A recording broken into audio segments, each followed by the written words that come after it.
Hey, it's Tony Brueski, and this is our week in review over the weekend, taking a look back at some of the most compelling conversations and stories that we've covered for you of the last week. Brand new episodes back Monday morning, bright and early, 5 a.m. here on the podcast. This is the Hidden Killers podcast with Tony Brueski. Featuring author, psychologist, and daily contributor, Siobhan Scott. Gabriela Vargas testifying just the other week, being brought in as a genetic genealogist. It should be noted she's a self-taught genetic genealogist with purple hair who began working cases in 2018. She runs her own carpentry business as well as caring for her pet cockatoo. This is all the information. It sounds ridiculous, but it is the expert witness. Hence why the FBI visited her shortly after that testimony. We don't know exactly what they visited her about immediately after. I know Ann Taylor has some issue with that. But I am wondering, are they having some issue here with the experts that they are calling in, and specifically the term expert being in front of their name? Right. Yeah, it's certainly questionable, and it will be really interesting. I'm always interested in hearing what testimony people care to give, but it's very sketchy, definitely. Should the judge, let's talk about the actual situation of getting an expert witness in. It's my understanding, and maybe this varies from jurisdiction. I don't know. I'm not an attorney. I know you are not either, but you've been involved in that world more than I have personally. An expert witness that is called in, doesn't a judge have to vet that person and say, yes, you may bring this expert in prior to them being able to testify in court? Yes, in the cases I've been involved in, and I don't imagine that this would be different in the state of Idaho, expert witnesses have to present their CV and their history and what is it about them that makes them an expert. And this is done under cross-examination, so the opposing side has the right to question and challenge. And then it is up to the court to deem that they're accepted as an expert or they're not.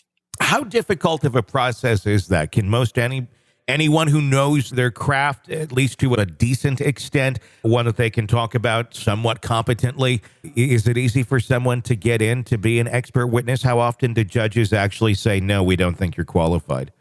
Well, yeah, it's a really good question, because now that I think about it, I don't know that I've ever witnessed a judge saying no. I've certainly seen experts challenge. That's pretty normal par for the course to have challenges, and they have to defend their body of knowledge.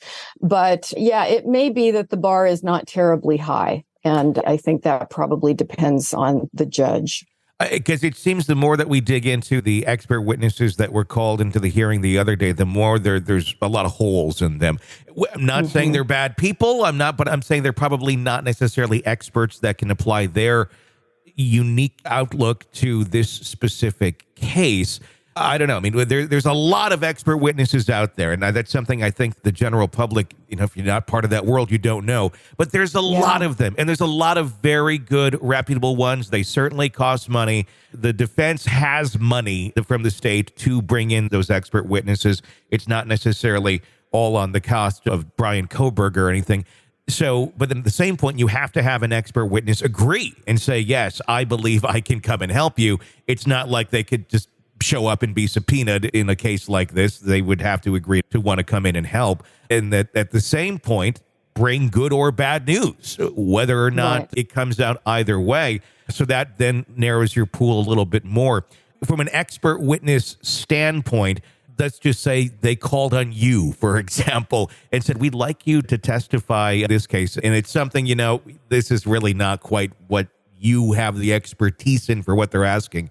Is it easy to say no to things like this? Is it a tempting thing for some in the community of expert witnesses to just say yes to anything that's a big name, big case because it gets your name out there? I suppose it really kind of does vary by the integrity of each individual, right? Yeah, definitely. Integrity is a big word. And I think for most of us, we don't seek that kind of thing out. It's not enjoyable. It's not pleasant. It may be something you do because you really do know something. Hopefully you have information that you're passionate about sharing the information that you have, but the act of actually being a participant in a trial, particularly a big trial with a death penalty case, it's not fun, you know, it's not pleasant. And I would really wonder about somebody who just loved doing that sort of thing. It's not something I enjoy doing. I've done it, but I don't enjoy it. And you certainly do see that there are very highly paid people that do it. And I'm just thinking of the Johnny Depp divorce trial. Oh my God, what the experts were put through on both sides. It was just a circus. And I don't think any of those people were enjoying that process, but they made a lot of money doing it. So I'm sure there's a big diversity of people that testify in expert cases. And it's a very different experience just depending on the personality of the individual. But some are certainly very well qualified. And you see this in the questioning and the determination of do they get the expert status or not. And then you see others that are very questionable. And I can think of cases where, the testimony was concerning cadaver dogs and how well trained they were. And the defense's expert was actually an expert in bird biology. And it's sort of like, how did you get here? And how did this happen? It was very strange. When the pool is very shallow, that's what you get. That's what happens. Exactly. And he was happy to come and testify about cadaver dogs, even though he had never worked with one and didn't know anything about it. So it can get strange. It can. Kohberger's defense attorney requesting just the other day to remove cameras in the courtroom. Motion claims that the press failed to obey the court's directive to not exclusively photograph and record the defendant, as per court documents. The defense claims images and recordings taken of Kohberger now interfere with his right to a fair trial. Who doesn't like their picture being taken? Is it Ann or is it Brian? Mm-hmm. Yeah, I can't imagine that Brian is opposed to his picture being taken. It just sort of goes with the attention seeking that he's always sort of displayed, and that this may not play out well to his benefit. He seems, I'm really honestly kind of surprised by it. He just seemed pretty stoic, pretty quiet. He's got his creepy eyes going on. But other than that, he's not putting up a show. He's dressed very well. Really, I'm kind of surprised by the concern for this because he doesn't really come across as a really particularly negative or spooky figure in the court other than his eyes, compared to some other folks, that we've seen on trial. He's actually presenting, in my opinion, fairly well. So the idea that the camera is on him and taking pictures, that kind of comes along with the territory of being accused of killing 4 people. But at the same point, are they seeing that just having his image out there, new, fresh images out there, are hurting him? Yeah, it's a good question, and they see sides of him, of course, in their private conversations that we don't see. And it may be at times that I have noticed in some of his images that there'll be this little smile, and that's not necessarily inappropriate, but it may not be the right thing that they want to convey at the right time. And so it may just be a variable that attorneys feel we're better off if we can control it, and we can control it just by not having cameras on him.